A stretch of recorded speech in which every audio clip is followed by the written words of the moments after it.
ជំរាបសួរប្រិយមិត្តនៅក្នុង Facebook ទាំងអស់ជាទីគោរពស្វាគមន៍ការវិលមកជួបគ្នាជាថ្មីនៅក្នុងកម្មវិធីផ្សាយផ្ទាល់របស់ខ្ញុំ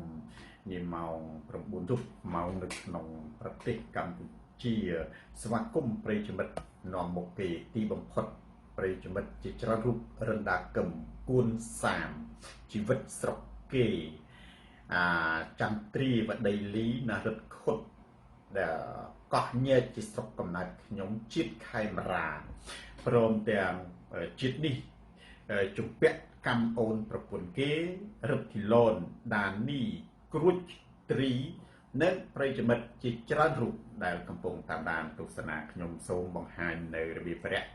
តាមប្រពៃណីទី1គឺការបង្ហាញប្រធានបទទី2បកស្រាយទី3សំណួរចម្លើយនិងបញ្ហាផ្សេង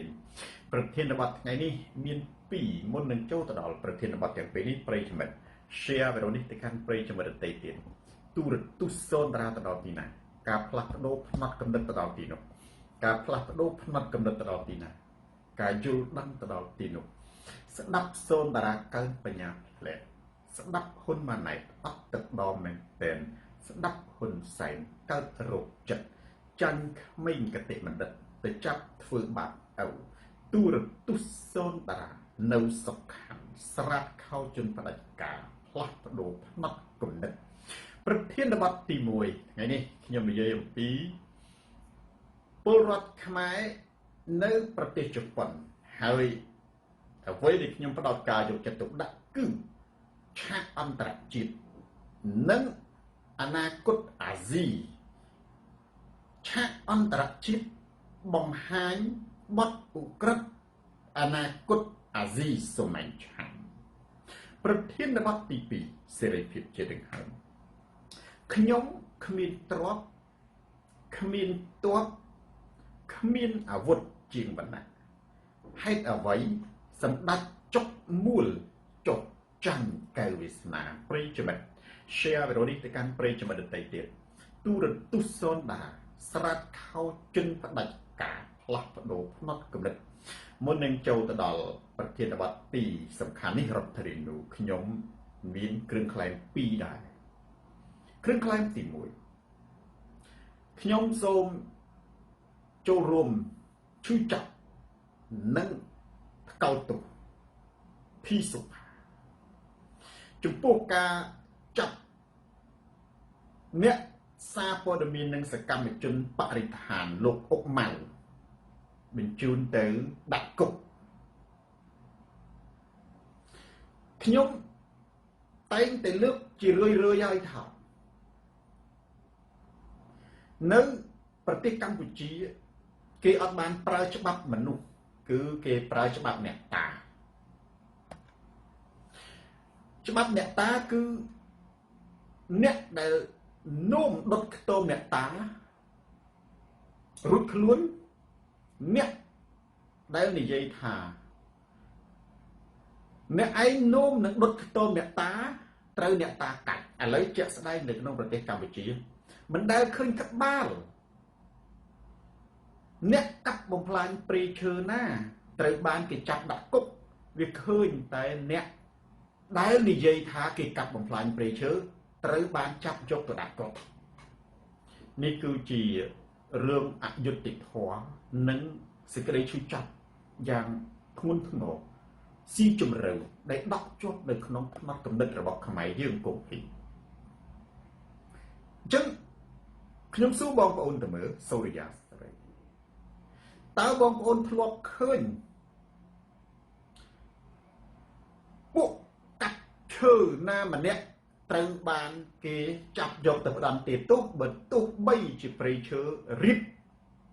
ទៅជាកំរាលវិលរហោឋានទូទាំងប្រទេសកម្ពុជាណាចម្លើយគឺអត់ទេចុះព្រៃឈើចេះតែវិនិច្ឆ័យមីរងប៉ុន្តែអ្នកដែលជាប់គុកមិនមែនជាអ្នកកាប់បំផ្លាញព្រៃឈើទេគឺជាអ្នកថែរក្សានិងអ្នកថតរូបគេកាប់បំផ្លាញព្រៃឈើដារ៉ារិជសិន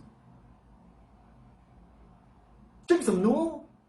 ទី1នេះខ្ញុំសួរថាតើធ្លាប់ឃើញទេអ្នកដែលកាប់បំផ្លាញព្រៃឈើត្រូវបានគេចាប់បានមួយក្បាលក៏បានដែរឥឡូវនេះ យើងប្រើមកក្បាលកុំប្រើម្នាក់ព្រោះគេថាតេស្តឌីលបុគ្គលគួរតេស្តឌីលមករីបានឡើងឋានសួគ៌គេចាប់ដាក់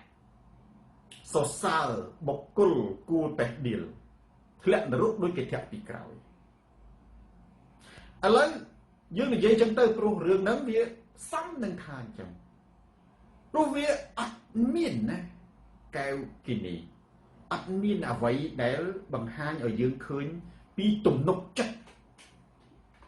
របស់រដ្ឋមកលើប្រជាជនដែលគេអះអាងថាប្រជាធិបតេយ្យនេះវាអត់មានចំណុចទំនុកចិត្តណាដរាហៀងដែលធ្វើឲ្យយើងជឿជាក់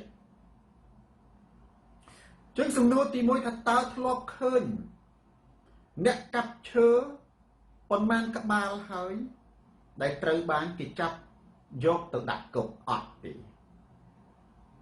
ផ្សៅសំណួរទី2តើហេតុអ្វីបានជាគ្មានក្បាលអ្នកកាប់ឈើណាម្នាក់ត្រូវបានគេចាប់យកដាក់គុកប៉ុន្តែចាប់តែអ្នកការពារបរិស្ថានចម្លើយយើងត្រូវមើលទៅ logic វិទ្យាសាស្ត្រ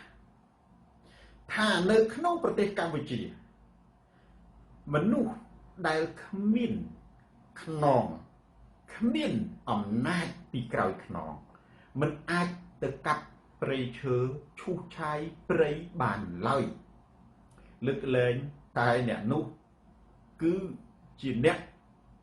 មានអំណាចនៅពីក្រោយខ្នងហើយបើយោងតាមលោកប្រធានសំរងស៊ីយើងដឹងហើយយោងតាមលោកប្រធានសំរងស៊ីយោងតាមរបាយការណ៍អាណាចក្រចំនួនគឺនរណាក៏ដោយបងប្អូននៅក្នុងប្រទេសកម្ពុជាអត់មាននរណារ៉ែនម៉មប៉ែនម៉មធំជាងត្រកូលហ៊ុនទេកាត់មិនថាអ្នកនឹងថាសៃឈុំក្រោយសឃើញក្រោយទីបាច់ឬមាននរណាធំជាងហ៊ុនសែនទេមនុស្សណាក៏ដោយឲ្យតែមានហ៊ុនសែនជាមិត្តហើយការពារបើយើងនិយាយទៅឲ្យតែមានហ៊ុនជាមិត្តហ៊ុនវាមានយើងនិយាយសរុបទៅmàមានហ៊ុនសែនហ៊ុនម៉ាណែតឬក៏ក្រុមគ្រួសាររឹងមាំតស៊ូបើយើងនិយាយឲ្យខ្លីថាឲ្យតែមានហ៊ុនជាគ្នាបងប្អូនណាទើបអ្នកនឹងអាចរួចទោសបានគ្មាននរណាម្នាក់អាចរួចទោសទៅអាចកាប់បំផ្លាញព្រៃឈើឈូសឆាយបានឡើយចៅពិសិដ្ឋបើអ្នកនោះម្នាក់មិនមែនជាគ្នារបស់ហ៊ុនធីបវឌ្ឍនៈអានេះគឺជាសារសំខាន់អញ្ចឹងនៅក្នុងគ្រឿងក្លែងទី1នេះសរុបសេចក្តីមកមាន3ចំណុចសំខាន់គឺខ្ញុំសូមថ្កោលទោសនិងសូមចូលរួមឈឺចាប់ជាមួយការចាប់អ្នកស្នេហាបរិស្ថានអុកពេជ្រសំណាងលោកអុកម៉ៅដាក់គុកចំណុចទី2ខ្ញុំសុផាតខ្ញុំចោទជាសំណួរសួរថាសួរទៅគណៈបកប្រជាជននិងបងប្អូនព្រៃឈើនៅក្នុងប្រទេសកម្ពុជាវិនិច្ឆ័យតិចតើធ្លាប់ឃើញអ្នកកាប់បំផ្លាញព្រៃឈើប៉ុន្មានក្បាលដែលត្រូវបានគេចាប់តាមមួយក្បាលក៏បានដែរទី3តើហេតុអ្វីបានជាគ្មានអ្នកកាប់បំផ្លាញឈើមួយក្បាលណាសោះត្រូវបានចាប់ចម្លើយបើអ្នកនោះមិនមែនមានណែជាគ្នារបស់ហ៊ុនគ្មាននរណាម្នាក់អាចរួចពីគុកបានឡើយនៅប្រទេសកម្ពុជាទោះជាអ្នកឯងជាអ្វីក៏ដោយសាហាវព្រៃផ្សៃយំក្នុងយ៉ាងណាក៏ដោយបើអ្នកជាគ្នាហ៊ុនគឺអ្នកអត់ដែលមានទោសទេអ្នកស្លូតបូតសុភាពរៀបសារធ្វើបុណ្យដាក់ទានមនុស្សធម៌ការពារជាតិយ៉ាងណាក៏ដោយបើអ្នកមិនមែនជាខ្សែហ៊ុនហើយធ្វើណា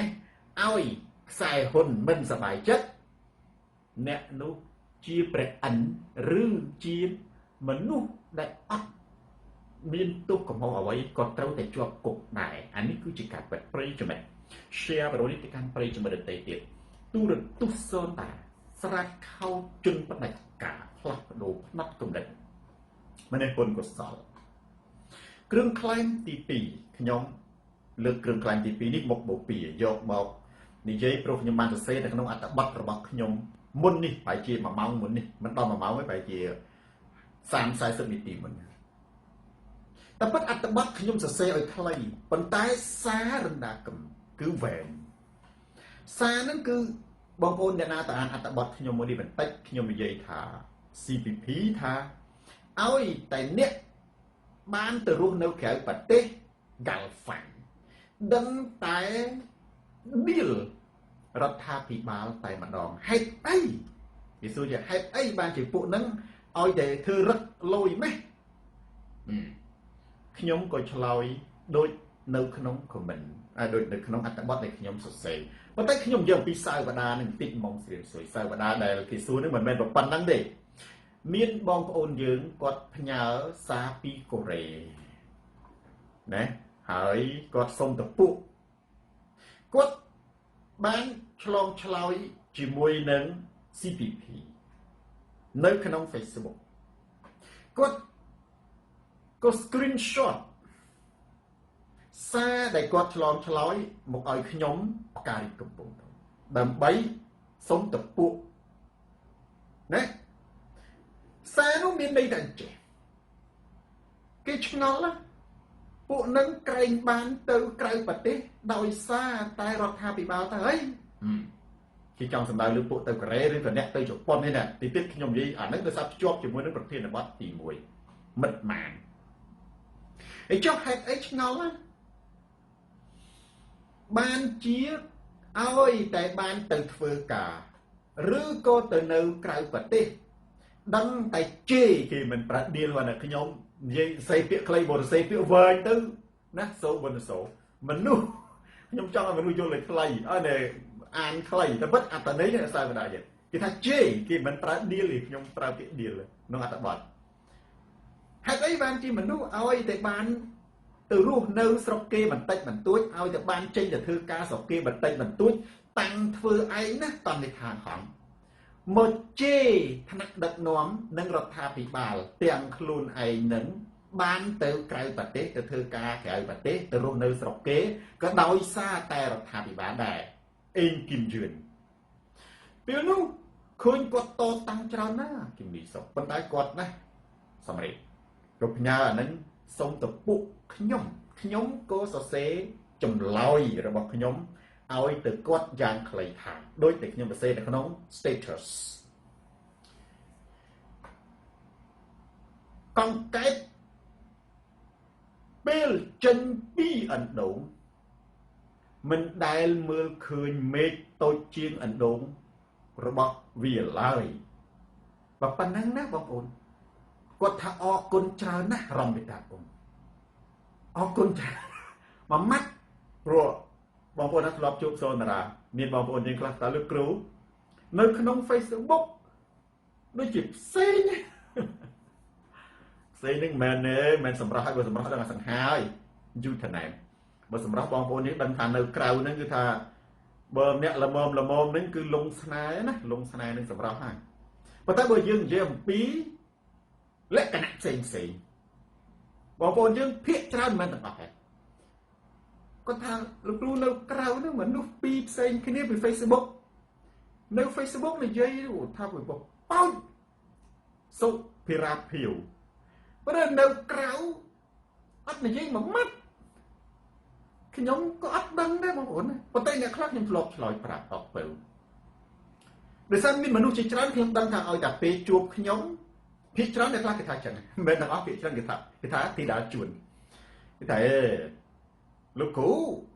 នៅក្នុង Facebook បានលំដីបើនៅក្រៅគ្មានមាត់មួយម៉ាត់មកដែរពីរអ្នកថាអញ្ចឹង3អ្នកថាអញ្ចឹង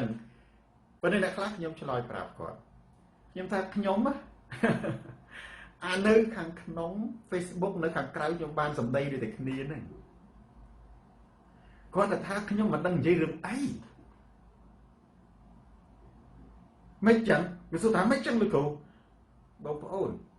ចុះបើយើងជួបគ្នាតែយើងជួបគ្នាយើងនិយាយដើមគ្នាខ្ញុំអត់ចូលខ្ញុំមិននិយាយជាមួយខ្ញុំស្ដាប់តា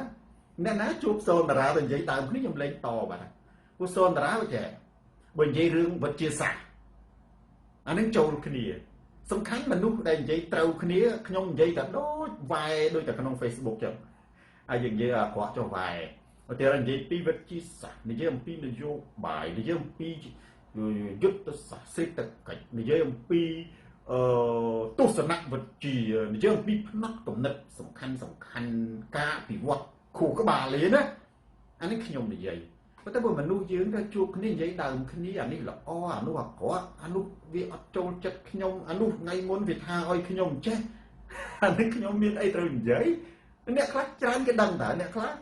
និយាយដេកលក់បាត់ក៏មានដែរបើតែនិយាយដេកលក់បាត់ក្រចឹងទៅខ្ញុំ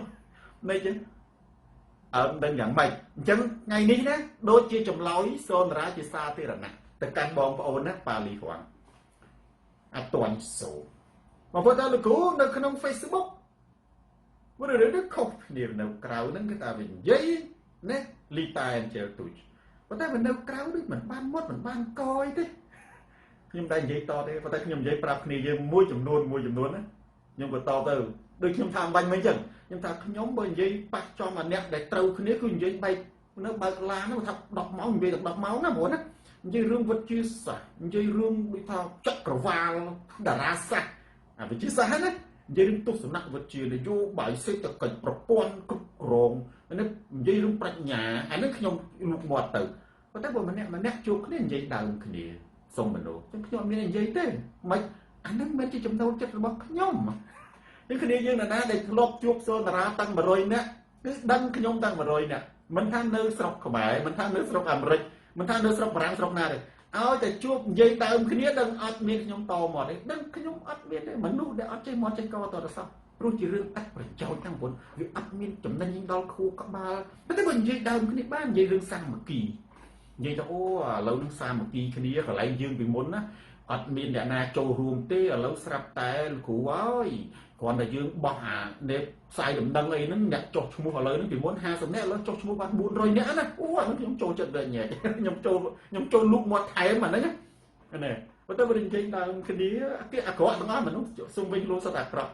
អានេះអ្នកនេះល្អដែរនោះអាក្រក់អាហ្នឹងខ្ញុំស្ដាប់ទេព្រោះខ្ញុំមិនដឹងវិនិច្ឆ័យវិញព្រោះខ្ញុំមិនមែនតឡាការប្រិយចំណិត share វីដេអូនេះទៅកាន់ប្រិយចំណិតដទៃទៀតទូរទស្សន៍សូនតារាស្រាតខោជន់ផ្ដាច់ការផ្លាស់ប្ដូរផ្នត់គំនិតបងប្អូនចម្លើយគឺខ្លីប៉ុណ្្នឹងឯងបងសារូខ្ញុំឆ្លើយទៅប៉ុណ្្នឹងគាត់ផ្ទះដៃមែនទេគាត់អរគុណណាគាត់ថាមិនក៏ខ្ញុំរលឹកថាមិនឃើញគណៈបរិជនគេថាអញ្ចឹងឆ្ងល់ឡាប់បើពួកនឹងជោគេចង់និយាយថាពួកនឹងធ្វើឯងជោធ្វើឯងនឹងវាយរឹកធ្វើឯងនឹងភ្លេចកំណើតយុវជនខ្មែរពីរឲ្យតែបានចេញទៅធ្វើការក្រៅប្រទេសទៅកូរ៉េទៅជប៉ុនទៅអាមេរិកកាណាដាអូស្ត្រាលីណាឲ្យតែបានចេញទៅរស់នៅស្រាប់ធ្វើឯងនឹងមកតេស្តឌីលថ្នាក់ដឹកនាំមកជេរថ្នាក់ដឹកនាំណាអត់ដឹងតែខ្លួនឯងនឹងទៅដោយសារតែថ្នាក់ដឹកនាំនឹងទេអានឹងវាចេះ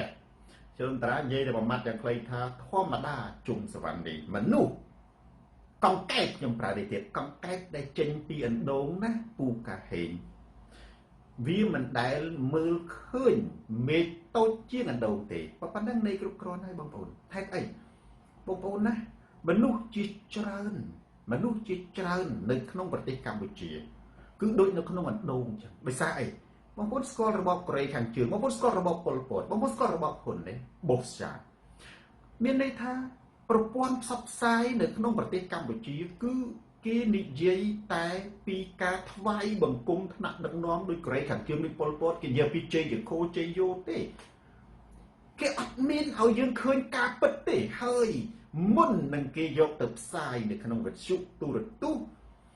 គឺគេបានត្រួតពិនិត្យអស់ហើយថាអានឹងវាអីបងប្អូននៅក្នុងប្រទេសកម្ពុជាបងប្អូនទៅមើលប្រព័ន្ធផ្សព្វផ្សាយទូរទស្សន៍វិទ្យុស្ដាប់វិទ្យុបងប្អូនឃើញពិភពឋានសួគ៌ប៉ុន្តែជាក់ស្ដែងនៅជុំវិញផ្ទះបងប្អូនឬក៏សង្គមដែលបងប្អូនឃើញនឹងគឺឋាននរកណាបងប្អូនអញ្ចឹងពេលណាដែលបងប្អូនគេហៅថានៅក្នុងទស្សនវិជ្ជាពេលមនុស្សប្រៀបបីដូចជាក្រណាត់សនៅក្នុងសង្គមវាបរិស្ថានវាជាឥទ្ធិពលទៅលើគ្រូក្បាលបើកណាមនុស្សនឹងទទួលរស់ក្នុងសង្គមបែបណាដូចជាទឹកប្រឡាក់អញ្ចឹងចេះចូលទៅប៉ះក្រណាត់សវាដិតអញ្ចឹងមនុស្សរស់ក្នុងសង្គមបែបណាគឺវាដិតនៅជាប់សង្គមបែបហ្នឹងសង្គមត្រីអ៊ុំអ៊ីសែនអញ្ចឹងនៅពេលដែលកម្ពុជារស់នៅក្នុងសង្គមដែលដិតដានទៅដោយការភូតអួតកុហកព័ត៌មានអាពិតមិនឲ្យផ្សាយទៅអរគុណបងប្អូនដែលមិនផ្សាយព័ត៌មាន អាព័ត៌មានពិតគេត្រូវតែផ្សាយអាហ្នឹងណាប្រវត្តិសាស្ត្រឲ្យទៅសេពិតគេអត់មានគិតថាអាក្រក់ឬល្អទេវាអត់មានទៅប៉ះពាល់ទេដូចរន្ទះបាញ់នៅអង្គរវត្តហ្នឹងគេឲ្យផ្សាយឲ្យទលំទលាយរូបព័ត៌មានវាពិតអាហ្នឹងណាបើអ្នកហ្នឹងអត់មានរន្ទះបាញ់នៅអង្គរវត្តទេបង្កើត YouTube ឬក៏បង្កើតវីដេអូមាតិកាដើម្បីរកលុយអាហ្នឹងត្រូវផ្ដាំទីទោសព្រោះវានាំឲ្យមនុស្សហ្នឹងចលាចលប៉ុន្តែវាពិតនេះសុភីតារាអញ្ចឹងណាប្រទេសយើងវាពោពេញទៅដោយការបិទបាំងភាពកុហកភួតព័ត៌មានគូសុទ្ធតែជាព័ត៌មានដូចកូរ៉េខាងជើងណាបងប្អូនវាអត់ស្គាល់អីដល់តែពេលអញ្ចឹងប្រជាជនមួយចំនួនដែលគាត់ភ្នែករបស់គាត់មើលឃើញតែបរិយាកាសជុំវិញប្រទេសកម្ពុជាគាត់ឃើញស្ពានមកចំអានគាត់ថាមហាអភិវឌ្ឍគាត់ធៀបទៅនឹងប៉ុលពតគាត់ឃើញផ្លូវនៃលបឿនលឿនមកស្រុកមានមួយហ្នឹងណាគាត់ថាអានឹងគឺកំពូលគាត់ឃើញឡានគាត់ឃើញអាគារហ្នឹងណាគាត់ឃើញទូរស័ព្ទគាត់ប្រៀបធៀបទៅនឹងរបស់ដែលអត់អារបស់តូចហ្នឹងណាប៉ុន្តែពេលដែលគាត់ចេញទៅដល់ថៃគាត់ថាកណ្ដុងឆែបអញ្ចឹងទេស្រាប់តែគាត់ចេញទៅដល់កូរ៉េគាត់ថាអូឌូម៉ែកងធីមដាក់គុកមកដីដំដួលដាំដូង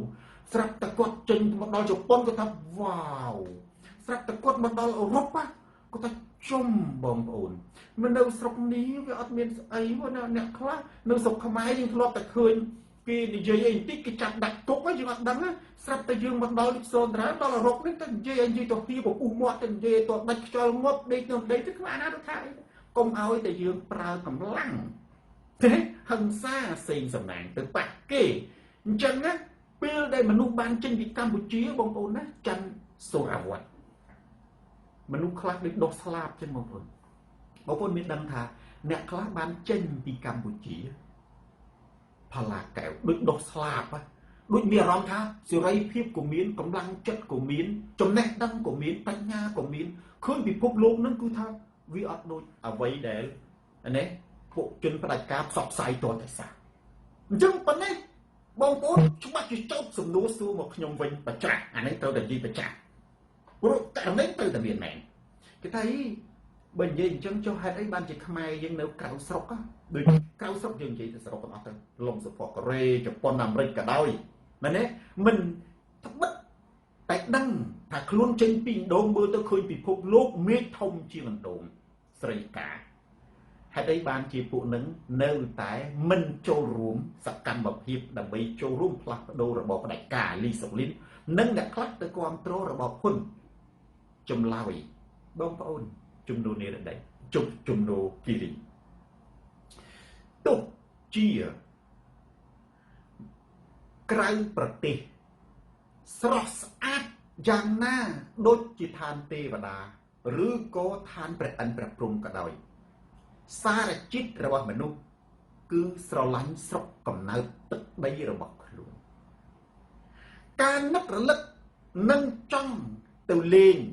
ស្រុកកំណើតរបស់ខ្លួនគឺជាសារជាតិរបស់មនុស្សដែលមិនអាចកាត់ថ្លៃបានដូច្នេះមនុស្សខ្លះមិនអាចលះបង់គាត់ត្រូវតែសម្ងំលាក់មុខឬក៏ធ្វើជាចូលគណៈបកប្រជាជនដើម្បីបានទៅលេងស្រុកកំណើតនិងទៅសួរសុខទុក្ខបងប្អូនឬការពារទ្រព្យសម្បត្តិព្រោះខ្មែរយើងខ្លះគាត់មានទ្រព្យសម្បត្តិមានដីមានផ្ទះមាន business មុខចំនួននៅក្នុងស្រុកមានខាងកាហ្វេមានសន្តាគារណាមានផ្ទះសំណាក់មានដីឡូអីចឹងទៅអញ្ចឹងមនុស្សត្រូវតែចូលគណៈបកប្រជាជននិងលាក់មុខដើម្បីទៅលេងស្រុកកំណើតនិងការពារទ្រព្យសម្បត្តិប៉ុន្តែក្នុងចិត្តគេដឹងច្បាស់ថាគេស្អប់របបនឹងណាគេស្អប់របបនឹងណាមែនទេជាសួរថាអ្នកដែលចេញមុខអានឹងយើងត្រូវកោតសរសើរនៅក្រៅប្រទេសព្រោះគេហ៊ានលះបង់ណាគេហ៊ានលះបង់ឲ្យចំណុចនេះអញ្ចឹងបងប្អូនបើសិនជាមានគេប្រច្រាស់មកគឺវាការពិតបងប្អូនការពិតខ្ញុំនិយាយមួយមិនមែនមានន័យថាអ្នកអាមេរិកអូស្ត្រាលីកាណាដាអីទាំងអស់ដែលគេចង់ចេញចូលស្រុកខ្មែរគឺមានន័យថា ប្រទេសខ្មែរនឹងគឺអស្ចារ្យទេគឺដោយសារតែវាជាឈាមកំណើតរបស់គេត្រូវតែទៅមិនបានគេនឹកទឹកដីគេនឹកវាលស្រែគេនឹកនៅដើមថ្នោតតែល្អឲ្យវាលស្រែដើមថ្នោតវាកាត់លក់អីចឹងគេនឹកនៅភ្នំស្នឹកទឹកភ្លៀងគេនឹកសាច់ឈាមរបស់គេត្រូវតែទៅប៉ុន្តែមិនមែនមានន័យថាអានឹងគេអស្ចារ្យទេខ្ញុំលើកឧទាហរណ៍មួយបងប្អូនទោះជាបងប្អូនខ្លាយជាមហាសេដ្ឋីធនណាហេងអុកញ៉ានៅក្រុងភ្នំពេញផ្ទះរបស់បងប្អូនក្រាលដោយពេជ្រណារាប់ពាន់លានដុល្លារបងប្អូនស្រុកកំណើតនៅបាត់ដំបងណាមិនមែនមានភូមិបងប្អូននឹងផ្លូវប្រឡាក់បោកផ្ទះខ្ទមសុំទោសបងប្អូនដាច់អ៊ីនធឺណិតបាទដាច់អ៊ីនធឺណិតសុំទោសដល់ណាហើយដាច់អ៊ីនធឺណិតនេះបាត់ខមមិនបាត់ view អស់លីងជប់បងប្អូនណាបាត់ខមមិនបាត់ view អស់អញ្ចឹងខ្ញុំអត់ដឹងថាវាដើរឬក៏មិនដើរទេខ្ញុំសូម restart បន្តិចបងប្អូនកុំបិទទៅណាខ្ញុំគ្រាន់តែដូរអ៊ីនធឺណិតបន្តិចទេបាទបងប្អូនមើលឃើញទេបាទអូរ៉ែងប៉ែងក៏តើអត់តើកែមើលឃើញទេបងប្អូនណាខ្ញុំនិយាយសារចុងក្រោយមុននឹងឈានចូលទៅដល់ប្រធានបទទី1នេះបងប្អូនខ្ញុំលើកឧទាហរណ៍មួយថាបងប្អូនមានស្រុកកំណើតនៅបាត់ដំបងឬនៅកំពង់ស្ពឺមិនចាំបាច់ដល់ក្រៅប្រទេសទេបងប្អូនពីដើមគឺជាអ្នកក្រដើររើសថ្នោតទុំសុកសែងហើយឥឡូវបងប្អូនខ្លាយទៅជាអុកញ៉ាផ្ទះបងប្អូននៅភ្នំពេញគឺជាវិឡាក្រាលព្រំនិងស្រោបនិងសសរស្រោបពេជ្រហើយចំណែកនៅស្រុកកំណើតរបស់បងប្អូនណាអាលិចសំត្រឆាយគឺជាវាលផុកណាសំណោះសំណោតផ្ទះខ្ទមកបាក់កបែករាល់រដូវខ្ជុំនឹងចូលឆ្នាំលីនដាចិនដាបងប្អូនត្រូវទៅលេងស្រុកមិនមែនមានន័យថាស្រុកកំណើតរបស់បងប្អូននឹងគូវាមានមាសមានពេជ្រវារីកចម្រើនហូរហៀទេស៊ីម៉ូនម៉ាន់បងប្អូនទៅព្រោះតែមនោសញ្ចេតនាឈាមស្រុកកំណើតបើបងប្អូនមិនបានទៅគឺបងប្អូនអត់សុខទេបងប្អូនអត់សុបាយបងប្អូនត្រូវតែទៅទោះជាផ្ទះបងប្អូនក្រាលមាសក្រាលព្រំក៏ដោយអញ្ចឹងហើយបានជានៅក្រុងភ្នំពេញពេលមានរដូវជុំនៅរដូវចូលឆ្នាំម្ដងស្ងាត់ឲ្យឆឹងបងប្អូនស្ងាត់ឲ្យឆឹងដូចគ្នាអ្នកនៅក្រៅប្រទេសដែលគេចង់ទៅលេងស្រុកកំណើតគេសុខចិត្តលាក់មុខគេសុខចិត្តទៅចុះចូលជាមួយគណៈបកប្រជាជនដើម្បីបានទៅលេងស្រុកកំណើតនិងបានការពារទ្រព្យសម្បត្តិនេះរបស់ខ្លួនមិនមែនមានន័យថាគេចូលចិត្តហ៊ុនសែននឹងសម្បើមទេគឺដោយសារតែមនោសញ្ចេតនាចំពោះទឹកដីកំណើតហេតុដូច្នេះបានខ្ញុំចង់ជម្រាបថាផ្កាកំពុងឆ្លើយទៅនឹងគណៈបព្វជិជនថាហេតុអីបានជាអ្នកបានមកធ្វើការឬរស់នៅក្រៅប្រទេសច្រើនតែធ្វើរឹតលយច្រើនតែចេញមកដល់តេស្តឌីលថ្នាក់ដឹកនាំរដ្ឋាភិបាលគេថាតេស្តឌីលខ្មែរតែចំដែរតេស្តឌីលខ្មែរបើតេស្តឌីលខ្មែរគេចង់ទៅខ្មែរទេខ្ញុំថាមកពីកង្កែបបើវាចេញពីឥណ្ឌូវា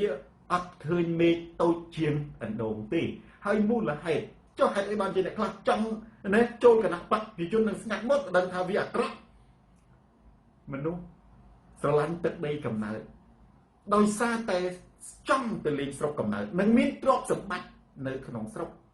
មនុស្សត្រូវតែលាក់មុខនិងចូលគណៈបព្វជិជនជារឿងធម្មតាមនុស្សទាំងអស់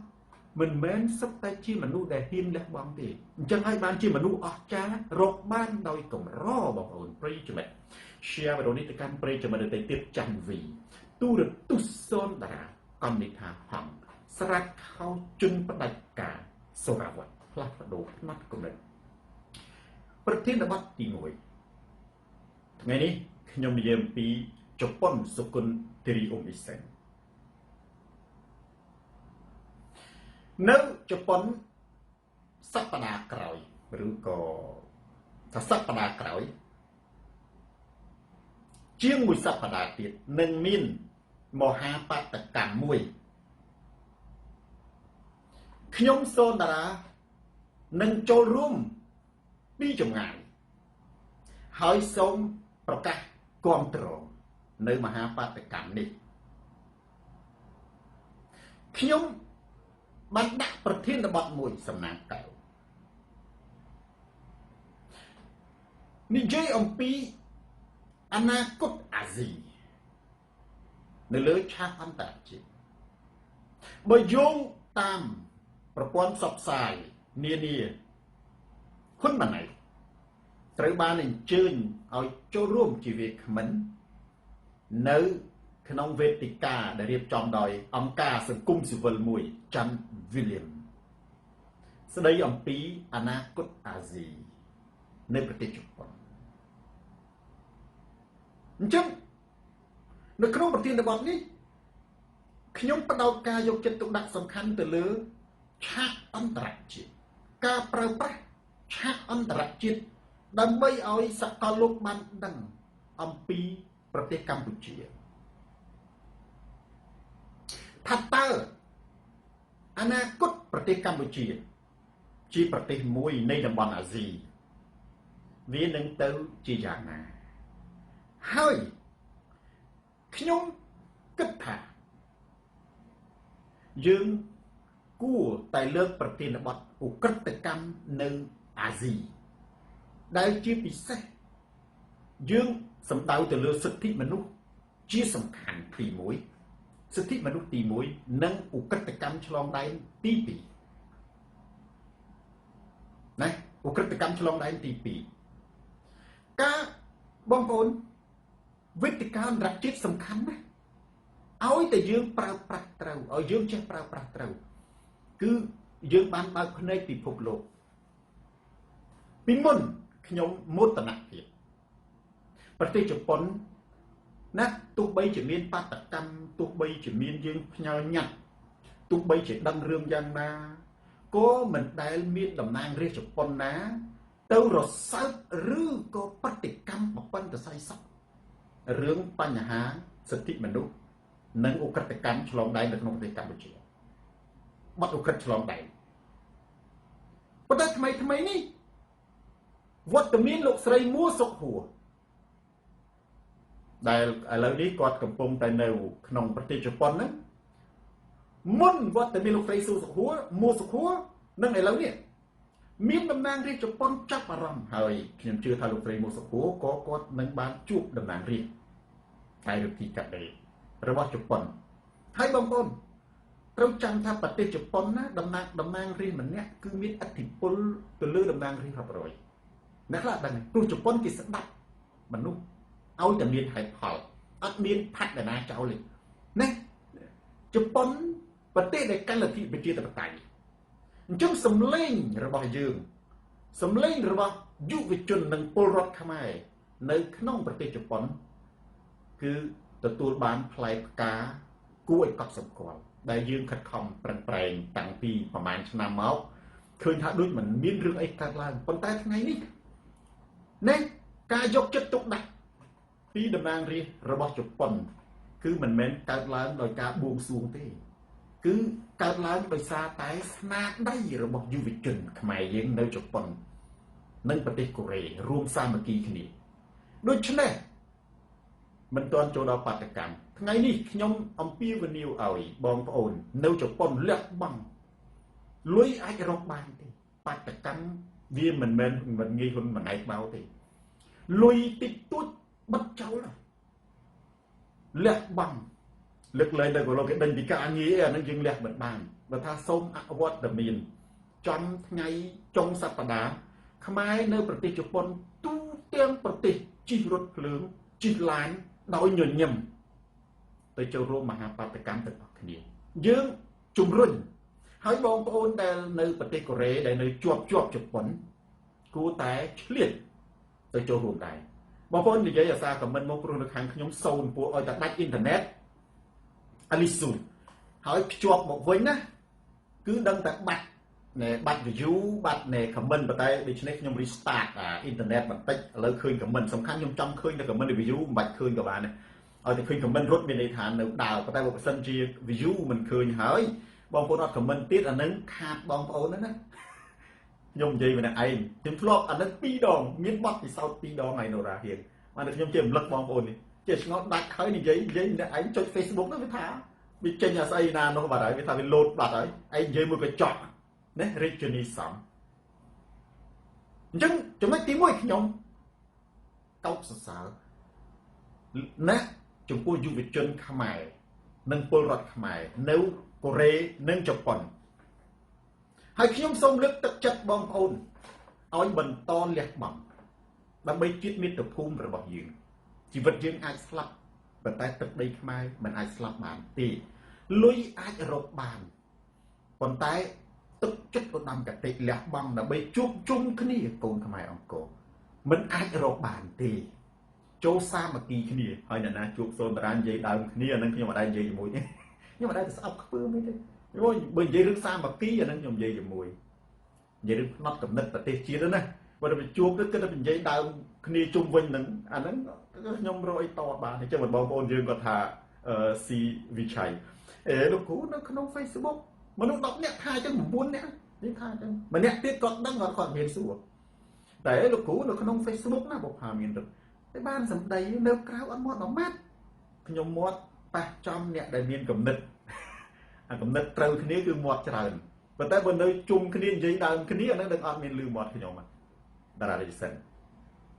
ទី1ទី2ខ្ញុំនិយាយថាបើខ្ញុំនៅប្រទេសជប៉ុនខ្ញុំនឹងចូលរួមជាមួយបងប្អូននៅចំណែកមួយម៉ារីយ៉ាបាត់ម៉ារីយ៉ានេះបងប្អូនជាចំណែកដ៏ធំមួយខ្ញុំនឹងយកនំមកតៅហៅថាអង្គមកតៅចូលរួមចំណែកជាមួយបងប្អូននៅចំណុចនេះមួយបរិបូរណ៍ខ្ញុំនឹងស្រាវជ្រាវយុវជនដើម្បីប្រជាធិបតេយ្យទៅគណៈកម្មការនិងអង្គការដែលរៀបចំសន្និសីទអន្តរជាតិស្ដីអំពីអនាគតអាស៊ីណាសុខទី1ខ្ញុំនឹងប្រឹងស្រាវជ្រាវឲ្យឃើញខ្ញុំស្រាវជ្រាវគឺស្រាវជ្រាវរកទំនាក់ទំនងដូចជាលេខទូរស័ព្ទអ៊ីមែល fax ឬក៏ website ណាហេតុអ្វីខ្ញុំនឹងរៀបចំឯកសារដើម្បីបញ្ជូនសារទៅនិយាយអំពីស្ថានភាព2ដែលខ្ញុំនិយាយបាញ់មិញទីខ្ញុំនិយាយពីស្ថានភាព2នេះគឺសិទ្ធិមនុស្សនិងឧក្រិដ្ឋកម្មលាងលុយនៅក្នុងប្រទេសកម្ពុជាហើយមានឯកសារយោងបុត្រវិឆ័យខ្ញុំនឹងផ្ញើអ៊ីមែលណាទៅកាន់ក្រុមការងាររៀបចំសន្និសីទស្ដីពីអនាគតអាស៊ីដែលអញ្ជើញហ៊ុនម៉ាណែតនេះជារឿងធម្មតាទេយើងតំណែងមានខុសទេខ្ញុំជឿថាក្រុមគេច្បាស់ជាមានតំណែងនឹងមានមធ្យោបាយច្រកផ្សេងខ្ញុំអាចណែទៅដោយផ្ទាល់ផ្ញើដោយផ្ទាល់ខ្ញុំអាចផ្ញើតាមតំណាងរាស្ត្រដែលយកចិត្តទុកដាក់ឬខ្ញុំអាចផ្ញើតាមអ្នកជំនាញជប៉ុនដែលមានតំណែងចិត្តទុកដាក់ខ្ញុំនឹងផ្ញើសារចូលទៅតំណែងប្រព័ន្ធអ៊ីមែលហើយរៀបរាប់អំពីស្ថានភាពនៅក្នុងប្រទេសកម្ពុជាថានេះបុគ្គលដែលអ្នកឲ្យតម្លៃនេះបានប្រព្រឹត្តនៅរឿងអយុត្តិធម៌គួរឲ្យអាម៉ាស់និងការរំលោភសិទ្ធិមនុស្សយ៉ាងសាហាវព្រៃផ្សៃហើយក្នុងសេចក្តីថ្លែងការណ៍របស់ខ្ញុំនឹងរៀបទៅជាសេណារីយ៉ូវិទ្យាសាស្ត្រយ៉ាងម៉េចបងខ្ញុំចូលរួមចំណែករដ្ឋជំសេណារីយ៉ូវិទ្យាសាស្ត្រមានន័យថារបៀបតែងកម្រងរឿងរបៀបរៀបចំកម្រងរឿងពិតឲ្យវាមានសណ្ដាប់ធ្នាប់ឧទាហរណ៍ខ្ញុំនិយាយណាឧទាហរណ៍ដូចជាស្ថានភាពសិទ្ធិមនុស្សនិងទីងរឿងនិងឧក្រិដ្ឋកម្មឆ្លងដែនតែយើងត្រូវរៀបរាប់យ៉ាងដូចម្តេចអញ្ចឹងបើខ្ញុំនៅជប៉ុនទី1ខ្ញុំតំណែងរកក្រុមហ៊ុនអង្គការស្ថាប័នហ្នឹងដើម្បីខ្ញុំផ្ញើឯកសាររូបថតទាំងអស់តែទី2នៅក្នុងមហាបាតកម្មក្នុងសេចក្តីថ្លែងការណ៍រូបថតអ្នកទោសត្រូវតែលើកណារូបថតអ្នកទោសត្រូវតែលើកចំណុចទី3ខ្ញុំនិយាយអំពីរឿងសិទ្ធិមនុស្សនិងឧក្រិដ្ឋកម្មឆ្លងដែនហើយខ្ញុំនិយាយនេះខ្ញុំឃ្លាតចេញពីជប៉ុនតិចមានន័យថាជុំវិញពិភពលោកប៉ុន្តែឥឡូវនេះលក្ខណៈវ៉ាន់គឺខ្ញុំបដោតនៅជប៉ុនមុនដោយសារជប៉ុនធ្វើបាតកម្មចឹងជុំវិញពិភពលោកពួកអាចធ្វើយ៉ាងដូចនេះដែរ បងប្អូនខ្ញុំនិយាយពីសិទ្ធិមនុស្សខ្ញុំរៀបគេហៅថាសេណារីយ៉ូកម្រងរឿងយ៉ាងដូចមិនដេចកម្រងរឿងយ៉ាងដូចមិនដេចថាយើងត្រូវប្រាប់ទៅអង្គការជាតិអន្តរជាតិឬក៏រដ្ឋាភិបាលរដ្ឋមន្ត្រីការបរទេសរដ្ឋាភិបាលជប៉ុនត្រូវផ្ញើគេមើលក៏មិនមើលក៏ដោយអ្នកជុំវិញពិភពលោកអ្នកនៅស្រុកបារាំងក៏ដោយឥឡូវហ៊ុនម៉ាណែតនៅជប៉ុនត្រូវផ្ញើទៅទូតជប៉ុននៅក្នុងប្រទេសបារាំងត្រូវផ្ញើទៅទូតជប៉ុននៅក្នុងប្រទេសនៃអាមេរិកត្រូវផ្ញើទៅទូតជប៉ុនអ្នកនៅកូរ៉េនៅក្នុងប្រទេសកូរ៉េមានន័យថាខ្មែរគ្រប់ទីណាក៏ដោយទូតជប៉ុនមានវត្តមាននឹងបងប្អូនត្រូវផ្ញើសារនឹងទាំងអស់ទៅកាន់ទូតជប៉ុនគេបើកក៏ដោយមិនបើកក៏ដោយចាប់ធ្វើពីពេលនេះតទៅដើម្បីភ្ញោចអាចារ្យហ្វីឲ្យជប៉ុនយកចិត្តទុកដាក់ឲ្យជប៉ុនយកចិត្តទុកដាក់នេះនឹងពិភពលោកយកចិត្តទុកដាក់អញ្ចឹងនេះបងប្អូនខ្ញុំសរសើរនឹងគោរពរឿងដែលតំណាងរាជជប៉ុនម្នាក់ក៏ដោយពីរនាក់ក៏ដោយព្រឹត្តិកម្មមានជាសារគឺមិនមែនកើតចេញអំពីការបួងសួងទេគឺកើតចេញពីកិច្ចខិតខំប្រឹងប្រែងលះបង់របស់បងប្អូនយើងនៅជប៉ុននិងកូរ៉េល្អណាស់ណាអញ្ចឹងសេណារីយ៉ូដែលខ្ញុំរៀបគឺមានយ៉ាងដូចម្ដេច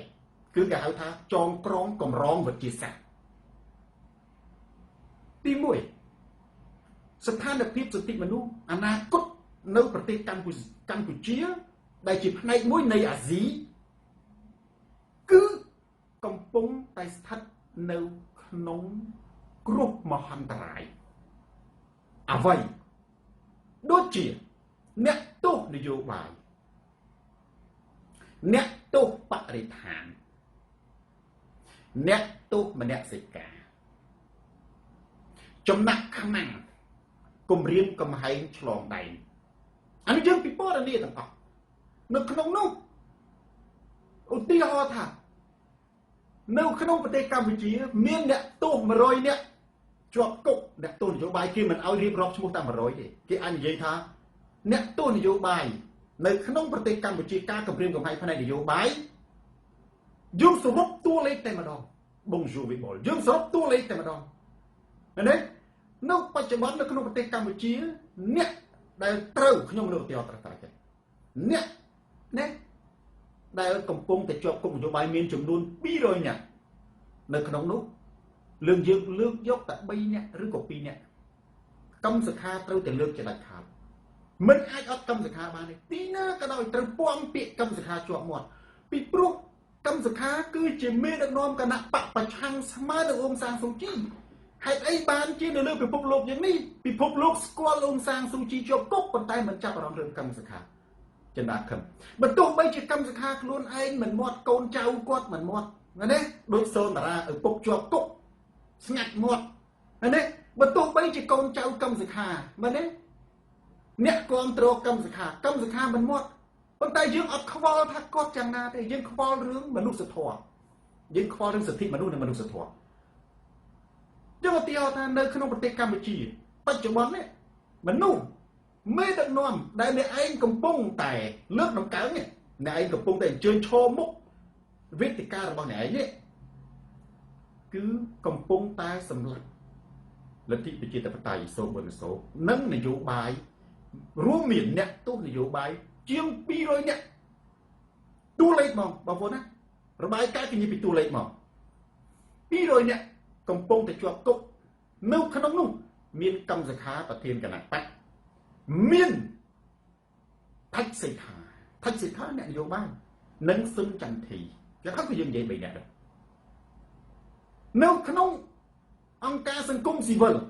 អានេះអ្នកទោសនយោបាយអ្នកទោសមនសិការធំវាគ្រប់10ទាំងនយោបាយនៅក្នុងអង្គការសង្គមស៊ីវិលនេះគឺមានមន្ត្រីសិទ្ធិមនុស្សជាច្រើនចាត់តាំងពីការរំលាយគណៈបកសង្គ្រោះជាតិមានចំនួន20នាក់នៅក្នុងនោះមានណាសង្សែងករណាដែលកំពុងភៀសខ្លួនមានប្រធានអង្គការអាត់ហុកនៅកាណាដាស្អីគេបាទនេះលីរតនៈព្រឹកឈ្មោះគាត់ព្រឹកឈ្មោះគាត់លើគាត់នៅកាណាដាដូចជាប្រធានអង្គការអាត់ហុកបាទអានេះគឺសំខាន់ណាស់បងប្អូនណាសកម្មជនបរិស្ថានមានដូចជាមេដាធម្មជាតិ មិននេះបើ5នាក់យើងបើបានរាប់ឈ្មោះថាមានដូចជាមេដាធម្មជាតិដែលទទួលបានពានរង្វាន់នៅប្រទេសស៊ុយអែតនេះអានេះគេរៀបរាប់តាមរឿងចឹងការគម្រាមកំហែងឆ្លងដែនមានការចាត់បញ្ជូនមនុស្សបើមានប្រទេសមួយនិយាយមួយដូចជាករណីនៅឥណ្ឌូម៉ាឡេស៊ីត្រូវតែនិយាយឈ្មោះករណីកញ្ញាឈ្មោះស្អីទឿនណាទឿនទឿននៅប្រទេសឥណ្ឌូនេស៊ីត្រូវបានគេចាប់យកមកដាក់គុកស្រុកខ្មែរករណីនៅថៃណាដែលត្រូវបានគេចាប់បញ្ជូនសូហ្វីពេជ្រមកប្រទេសកម្ពុជាដើម្បីជាប់គុកតាំងពីឆ្នាំប្រមាណមកដល់ពេលនេះអ្នកដែលត្រូវបានគេចាប់បញ្ជូនមកថៃមានចំនួន20នាក់យើងត្រូវថាអញ្ចឹងមកដាក់គុកមានការគម្រាមកំហែងឆ្លងដែននិងការចាប់ជាចំណាប់ខ្មាំងដូចជាសុកសុនរ៉េតឪពុករបស់ខ្ញុំត្រូវតែនិយាយពីព្រោះវាមានមួយមែនទេបើថាវាមាន100នាក់គឺយើងអាចនិយាយ2ឈ្មោះទៅ3ឈ្មោះជាតំណាងប៉ុន្តែករណីនៅស្រុកខ្មែរណាបងប្អូន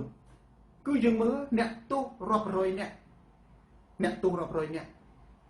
អ្នកទោសនយោបាយរាប់រយនាក់ជាទី1គឺកម្មសខាណាផាច់សេដ្ឋានិងសុនចន្ទធីអានេះត្រូវតែនិយាយឈ្មោះទី2អង្គការសង្គមស៊ីវិលអង្គការសិទ្ធិមនុស្សត្រូវតែនិយាយឈ្មោះយ៉ាងហោចបាន2នាក់ទី3អង្គការបរិស្ថានត្រូវតែរំលឹកឈ្មោះយ៉ាងហោចគូម្នាក់ទី4ការចាប់បញ្ជូនមនុស្សដោយបង្ខំត្រូវតែនិយាយបើមានគ្នា10នាក់និយាយឈ្មោះម្នាក់ដូចជាបើមានម្នាក់និយាយម្នាក់ការចាប់មនុស្សដោយបង្ខំដូចជានៅប្រទេសថៃដូចជានៅប្រទេសម៉ាឡេស៊ីត្រូវតែនិយាយតាទឿននឹងត្រូវតែនិយាយមែនទេទី7ដូចជាការគម្រាមកំហែងឆ្លងដែនចាត់ជាចំណាប់ខ្មាំងជនស្លូតត្រង់សុកសុនរ៉េតឪពុករបស់សូនារាអានេះត្រូវតែនិយាយដើម្បីឲ្យគេដឹងថាអូរបបនេះមិនធម្មតាទេមែនទេទី8ដូចជាការចាប់មនុស្សធ្វើទុកនៅក្រៅប្រទេសជាពិសេសប្រទេសជិតខាងធ្វើទុកបុកម្នេញមនុស្សនៅក្រៅប្រទេសដូចជាប្រទេសជិតខាងដែលក្នុងនោះករណីជាប់គុកទាំងប្តីប្រពន្ធអានេះត្រូវតែមកនិយាយករណីជាប់គុកទាំងប្តីប្រពន្ធទាំងកូនមានដូចជាផនផាណាគង់រាយាណាកុំខ្វល់ថៃឯងគង់រាយាគាត់ទៅអាមេរិកហើយគាត់ឈប់ចូលរួមសកម្មភាពនយោបាយមែនទេគាត់គិតតែពីធ្វើការរកស៊ីអត់លះបង់ពេលវេលាដើម្បីទៅចូលរួមសកម្មភាពនយោបាយបាតកម្មទៅស្រែកជាមួយគ្នាអត់បាច់ថាអញ្ចឹងកុំថាមែនទេប៉ុន្តែបងប្អូនណាអ្នកដែលលះបង់ខ្ញុំសរសើរបងប្អូនខ្ញុំនិយាយចេះមិនមែនសូនារានឹងធ្វើការមិនកើតអីមិនកើតទេប៉ុន្តែយើងអាចនិយាយបានម្យ៉ាងថាស៊ីមឌិនលីមការលះបង់ចប់និយាយពាក្យដោយខ្លីមិនបាច់ពិពណ៌នាណាអញ្ចឹងយើងនៅក្នុងសន្ទរកថានិយាយមានរូបក៏បងជាឯកសារដែលយើងចងក្រងផ្ញើទៅអានេះខ្ញុំនិយាយអំពីអកិតកម្មរបាយការណ៍នឹងឲ្យវាពិភពលោកយើងមិនងាយបានឆាកអន្តរជាតិដែលមានមេដឹកនាំខ្មែរមកដល់ទេឆាកអន្តរជាតិដែលមានមេដឹកនាំខ្មែរមកដល់ហ្នឹងខាត់ចំណាគឺយើងត្រូវរៀបចំចឹងធនសារាយអាក់ហុកផ្លេចឈ្មោះគាត់អាក់ហុកធនសារាយយើងត្រូវរៀបជាឯកសារបញ្ជូនទៅគេមើលក្រោយមិនមើលក្រោយទោះជាគេមើលក៏ដោយគេមិនមើលក៏ដោយប៉ុន្តែគេត្រូវតែមើលរហូតតិចទូចក្តីអញ្ចឹងដើម្បីឲ្យមុខមេដឹកនាំដែលមកឈរមុខអួតហ្នឹងណានៅក្នុងអារម្មណ៍របស់សិក្ខាកាមឬនៅក្នុងអារម្មណ៍អ្នកស្ដាប់គេបានដឹងពីអ្នកឯងដូចតែហើយថានៅក្នុងប្រទេសកម្ពុជាមនុស្សជាង200នាក់អ្នកនយោបាយជាង200នាក់កំពុងតែជាប់ឃុំក្នុងនោះមានកម្មសិក្ខាថច្ចសេដ្ឋាណាសុនចន្ទធីអានឹងយើងមិនរៀបរាប់អត់ណាមានសកម្មជនមានមន្ត្រីសិទ្ធិមនុស្សដូចជាសង្សែនករណាធនសារាយដែលកំពុងនិរទេសហើយអ្នកខ្លះកំពុងជាប់គុកមានមន្ត្រីបរិស្ថានយើងថាសកម្មជនបរិស្ថានដូចជាមេដាធម្មជាតិហើយថ្មីនេះលោកយកម៉ៅមានការចាត់បញ្ជូនមនុស្សដោយបង្ខំដូចជានៅថៃចាប់តាំងពីឆ្នាំ2017រហូតដល់បច្ចុប្បន្នមាន20នាក់ក្នុងនោះមាន3នាក់យើងរាប់ឈ្មោះ នៅប្រទេសម៉ាឡេស៊ីមានម្នាក់យើងនិយាយពីឈ្មោះម្នាក់មានករណីគម្រាមកំហែងឆ្លងដែននឹងចាត់ជាចំណាប់ខ្មាំងនយោបាយដូចជាសុកសុនរ៉េតឪពុករបស់សូនរាណានិយាយឈ្មោះចំចឹងសុកសុនរ៉េតណាបើវិជាឪពុករបស់សូនរាកំពុងទៅជាប់ឃុំនៅក្នុងចំណាប់ខ្មាំងនយោបាយមានការធ្វើទុកបុកម្នេញឆ្លងដែនដែលជាប់គុកទាំងគ្រួសារមានដូចជាផនផាណាគង់រៃយ៉ាអានឹងយើងនិយាយចឹងអានេះច្បាស់ហើយអត់វែងទេបងយ៉ាងច្រើន2ទំព័រនិយាយកាត់យ៉ាងច្រើនសូនរានិយាយមិនដល់មកទំព័រផងបើអានឹងជាតែងសេចក្តីមួយរបៀបហើយមានរូបថតក៏ដែលនិយាយដាក់សិតតែជាអ្នកទោសដាក់រូបថតនៅក្នុងនឹងមកដើម្បីបញ្ជូនទៅកាន់ស្ថានទូតទាំងអស់នៅប្រទេសជប៉ុនរៀបចំឯកសារជូនមកបើថាទៅកូរ៉េស្ថានទូតនៅកូរ៉េគាត់ថាទៅជប៉ុនស្ថានទូតគ្រប់ជប៉ុនទូទាំងពិភពលោកទៅអាមេរិកស្ថានទូតអាមេរិកជុំវិញពិភពលោកទៅបារាំងស្ថានទូតបារាំងជុំវិញពិភពលោកករណីអានេះខ្ញុំនិយាយអំពីការចាត់ចងចុះករណីឃាតកម្មក៏ត្រូវនិយាយករណីឃាតកម្មយើងត្រូវនិយាយថ្មីមែនទេករណីឃាតកម្មចាប់តាំងពីឆ្នាំ2000ណា15 2016មកអរិយវឌ្ឍស៊ីសវត្តឃាតកម្មចំនួន30រូបមិនត្រូវបានគេវេចមុខឃាតករហើយជាឃាតកម្មនយោបាយដូចជាកែមលីត្រូវតែនិយាយកែមលីត្រូវតែនិយាយហើយថ្មីចុងក្រោយហ្នឹងនិយាយតែ2ក៏បានដែរលឹមកំចាត្រូវតែនិយាយហេតុអីពីព្រោះលឹមកំចាឃាតករ2រូបត្រូវបានលាក់នៅក្នុងប្រទេសកម្ពុជាម៉ូលីវ៉ាន់ឌីត្រូវបានលាក់នៅក្នុងប្រទេសកម្ពុជាមែនទេអញ្ចឹងយើងនិយាយថាអ្នកទោសនយោបាយ200នាក់យើងនិយាយឈ្មោះ2 3នាក់ក្នុងនោះមានកម្មសខាត្រូវតែនិយាយដាច់ខាតយើងនិយាយអំពីសង្គមស៊ីវិល14 10នាក់យើងត្រូវនិយាយឈ្មោះ2 3នាក់ក្នុងនោះមានធុនសារាយនិងសង្សានករណាយើងនិយាយអំពីមុនដែលសកម្មជនបរិស្ថានមានរហូតមិនមែនតែមេដាធម្មជាតិទេរហូតមកដល់ពេលនេះមាន30-40នាក់យើងរាប់ទាំងអស់យើងអង្គុយរាប់មក30-40នាក់ក្នុងនោះមានយុវជនមេដាធម្មជាតិនិងមានការធ្វើទុកបុកម្នេញឆ្លងដែននៅមានការចាប់បញ្ជូនមនុស្សដោយបង្ខំនៅក្នុងនោះមានម៉ាឡេស៊ីម្នាក់ថៃ20នាក់យើងរាប់2នាក់មានការធ្វើទុកបុកម្នេញទាំងគ្រួសារក្នុងនោះដូចជាកុងរ៉ាយ៉ានិងផនប៉ាណាមានឃាតកម្មចំនួនណា30នាក់នៅក្នុងនោះមានកែមលៃនិងលឹមកំយ៉ាមានអំពើហិង្សាលួចវាយក្បាលឲ្យរបួសវាយប្រហារឲ្យរបួសចំនួន40នាក់នៅក្នុងនោះស្លាប់2នាក់មានក្មួយរងឈុនអាហ្នឹងគឺត្រូវសរសេរចឹងស្លាប់ក្មួយរងឈុនហើយយើងត្រូវតែមានរូបថតបងប្អូនបើធ្វើដូចសូនតារាហើយឯកសារហ្នឹងមិនមែនប្រើម្ដងទេគឺប្រើរហូតប្រើសម្រាប់រាល់វេទិកាដើរបើហ៊ុនម៉ាណែតទៅណាគឺប្រទេសនេះយើងត្រូវចែកទៅទាំងអស់ដើម្បីអីយើងបញ្ជូនទៅជាតិអង្គការអន្តរជាតិយើងត្រូវប្រើឆាកអន្តរជាតិដើម្បីឲ្យពិភពលោកដឹងនិងរួមគ្នាលើកស្ទួយយុត្តិធម៌បងប្អូនណាលើកស្ទួយយុត្តិធម៌ហេតុអីសុកទី1បងប្អូនអៃស្តាញក៏និយាយថាចេះហេដូចបាច់ខមមិនណាឃើញសុកទី1មួយគៀងណាបងប្អូនខមមិនណានេះបើខមមិនខ្មោចក៏បានដែរខ្មោចអត់ចូលឃើញខមមិនណាបងប្អូនឯកសារទាំងឡាយណាដូចជាលើឆាកអន្តរជាតិណាហេតុអីបានជាហ៊ុនសែនគាត់ទៅទី1ហើយបានហ៊ុនសែនគាត់ខំចេញមុខទៅឥណ្ឌូនេស៊ីហេតុអីបានជាហ៊ុនសែនគាត់ខំប្រឹងដើរហេតុអីបានជាហ៊ុនម៉ាណែតរឿងវេទិកាបន្តិចបន្តួចគាត់ខំប្រឹងទៅចេញមុខពីព្រោះគេចង់ប្រើមុខមាត់អន្តរជាតិឆាកអន្តរជាតិណាដើម្បីផ្សាយមុខមាត់របស់គេដូច្នេះយើងក៏ត្រូវប្រើឆាកអន្តរជាតិ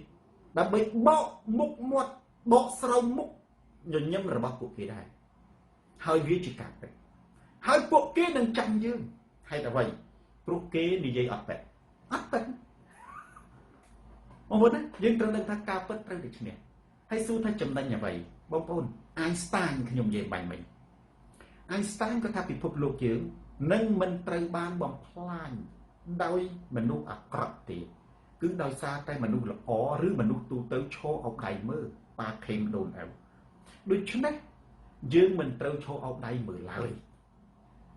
ហេតុនេះយើងមិនត្រូវឈរអោបដៃមើលឡើយអានឹងហើយបានជាខ្ញុំថាយើងត្រូវតែធ្វើកិច្ចការដោយអហិង្សាសន្តិវិធីអានឹងគឺជាមធ្យោបាយដែលឆ្លាតវៃអហិង្សានិងសន្តិវិធីសុខណាសុខុមគមគឺប្រើឆាកអន្តរជាតិដើម្បីឲ្យពិភពលោកដឹងបកស្បែកមុខណាទេវតារបស់ពួកគេឲ្យឃើញជាយៈទេបងប្អូនខ្ញុំសរុបមកតើមានសកម្មជននយោបាយរាប់រយនាក់ជាប់គុកមានសកម្មជនសិទ្ធិមនុស្សរាប់សិបនាក់ជាប់គុកនៅនិរទេសខ្លួនមានសកម្មជនបរិស្ថានរាប់សិបនាក់កំពុងតែជាប់គុកមានសកម្មជនជាច្រើនត្រូវចាប់បង្ខំណាឆ្លងដែនមានសកម្មជនជាច្រើនត្រូវបានធ្វើទុកបុកម្នេញមានការចាត់ជាចំណាក់ខ្មាំងសុកសុនរ៉េតឪពុកសូនតារាត្រូវតែមានការតស៊ូរឹងមាំមិនអាចខ្ជិលបានទេអញ្ចឹងចំណុចនេះបើខ្ញុំនៅជប៉ុនខ្ញុំនឹងចូលរួមផ្នែកហ្នឹងជាមួយបងប្អូនខ្មែរយើងយុវជនជប៉ុននិងកូរ៉េដែលខ្ញុំតែងសរសើរហើយបងប្អូនខ្ញុំនិយាយមុននឹងឈានចូលទៅដល់ប្រធានបទទី2មនុស្សយើងមានជីវិតអាចស្លាប់បានប៉ុន្តែទឹកដីរបស់យើងត្រូវតែគង់វង្សលុយអាចរកបានប៉ុន្តែទឹកចិត្តនៃការលះបង់គឺមិនងាយរកបានទេដូច្នេះខ្ញុំអំពាវនាវឲ្យបងប្អូនខ្មែរនៅជប៉ុនទាំងអស់លះបង់ដើម្បីទៅចូលរួមបាតកម្មនិងបងប្អូននៅកូរ៉េដែលនៅជិតឬក៏នៅឆ្ងាយក្តីមានការលះបង់សូមទៅចូលរួមទាំងអស់គ្នាហើយត្រូវឃើញគ្នាស្រឡាញ់គ្នាសាមគ្គីគ្នាអ្នកណានិយាយដើមគ្នាអាក្រក់កុំស្ដាប់ហើយលើកទឹកចិត្តកុំលើកទឹកចិត្តកាន់ជើងមិនបាច់ទៅលូកមាត់ទេដូចធ្វើដូចសូនតារាតែមិនបាច់ទេអ្នកណានិយាយទៅអ្នកណាដែលនិយាយពីការសាមគ្គីសរសើរគ្នាលើកទឹកចិត្តគ្នាចូលយើងផ្ទះដៃហៅញ៉ាំកាហ្វេទៅចុះអ្នកណាដែលនិយាយដើមគ្នាយើងមិនបាច់ទៅឆ្លោះតតាំងឲ្យនាំគេខឹងយើងទៀតយើងសុខចិត្តញញឹមឲ្យមិនបាច់មកតតាំងទេប្រិយមិត្ត share វីដេអូនេះទៅកាន់ប្រិយមិត្តដទៃទៀតទូរទស្សន៍សូនតារាស្រាច់ខោជន់ផ្ដាច់ការផ្លាស់ប្ដូរផ្នែកគំនិតបាទផ្ទុះហើយនៅជប៉ុនណាសូនតារាថាចឹងហើយបងប្អូនទៅហើយផ្ទុះហើយកុំគិតថាមានគេគ្រប់គ្រងទៅទទួលចិត្តអត់ទេខ្ញុំនិយាយបាញ់មិញអត់ទេអាហ្នឹងបងប្អូនណាខ្លែងខ្លាយគឺដូចពិតមនុស្សខ្លែងខ្លាយទោះជាមាន1លានក៏វាមិនស្មើនឹងមនុស្ស10នាក់ដែរមានន័យថាម៉េចអ្នកដែលគេជួលទៅឬក៏អ្នកដែលទៅទទួលហ៊ុនម៉ាណែតស្វាគមន៍ហ៊ុនម៉ាណែតគឺសិតតែជាមនុស្សមានសម្ពាធនិងមានគំនាបនឹងទេបងប្អូនមិនមែនជាមនុស្សពិតទេមិនមែនជាអ្នកលះបង់ទ្រព្យសម្បត្តិខ្លួនឯងការងារខ្លួនឯងជិះរថភ្លើងជិះយន្តហោះការងារលុយដើម្បីទៅស្រែកមិនមែនទេគ្នាអៀនហ្នឹងមានតែអ្នកណាដែលយើងមើលលើដែលទៅទទួលហ៊ុនម៉ាណែតមនុស្សនៅជប៉ុនហ្នឹងអ្នកណាដែលគេទៅផ្សព្វផ្សាយមោទនភាពបងប្អូនមិនបាច់ពិចារណាទេអ្នកដែលទៅជួបបាតកម្មនៅជប៉ុននិងនៅកូរ៉េអ្នកនៅកូរ៉េចេញដំណើរគេសិតមោទនភាព live វីដេអូបងប្អូនតើមានអ្នកណាដែលនៅជប៉ុនដែលនៅអាមេរិកហ្នឹងមុននឹងទទួលហ៊ុនម៉ាណែតទៅដោយមោទនភាពទេសិតលួចគឺតើលួចទៅចូលថាស្រាប់ស្អែកឡើងចេញគេចេញ